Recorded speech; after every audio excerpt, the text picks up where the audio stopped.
லக்னத்தில் இருந்து 6ஆம் இடம் மற்றும் 8ஆம் இடம் துர்ஸ்தானங்கள் என்று கூறுகின்றோம்.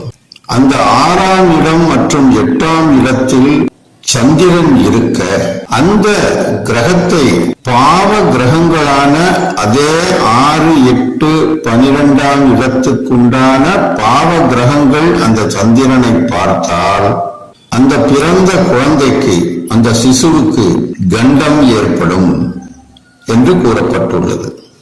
ஒரு குழந்தை பிறந்தவுடன் அந்த குழந்தையினுடைய அந்த பிறந்த ஜனன ராசிக்கு அல்லது ஜனன லக்னத்திற்கு 5ஆம் இடத்தில் இயற்கையிலேயே பாவ கிரகங்களான சனி, ராகு, கேது, மேலும் செவ்வாய், சூரியனை கூட பாவ கிரகங்கள் என்று கூறுவார்கள்.